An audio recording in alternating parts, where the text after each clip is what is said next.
يعني صار موضوع قانون قيصر مثل تماما قضية انشقاق فاروق الشرع، كل يوم والتاني بنحتفل وبرجع تاني نهار بنقول انه لا لسه في خطوة زيادة. هلا اليوم حقيقة أكيد أكيد أكيد بنقول مبروك للشعب السوري، مبروك، كل شيء انتهى اليوم مثل ما حكينا الصبح.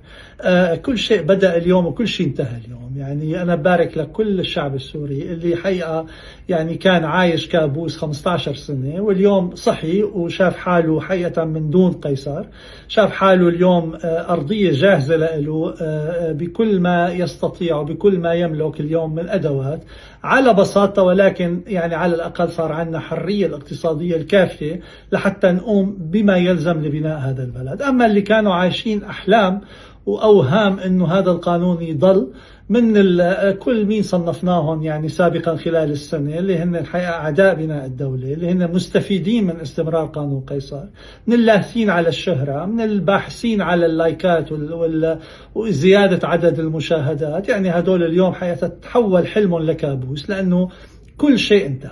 فمثل ما حكينا الصبح كل شيء اليوم بيبدأ وكل شيء اليوم بينتهي.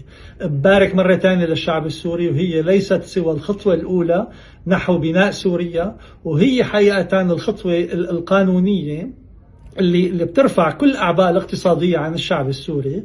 ولكن بيبقى موضوع العدالة بما يتعلق وبما يرتبط بملفات قيصر هو حقيقة اليوم بيد الإدارة السورية، واللي أجزم تماما أنه اليوم حتكون يعني إيديها ما بقى مكبلة أبدا بتطبيق كل مسار العدالة الانتقالية. مبروك للشعب السوري، مبروك لنا كلياتنا، بنستاهل السعادة ولو 100 مرة. يمكن هذه نعمة رب العالمين علينا، يعني خلانا نفرح 100 مرة بموضوع قيصر، بس اليوم حقيقة خلص الموضوع انتهى.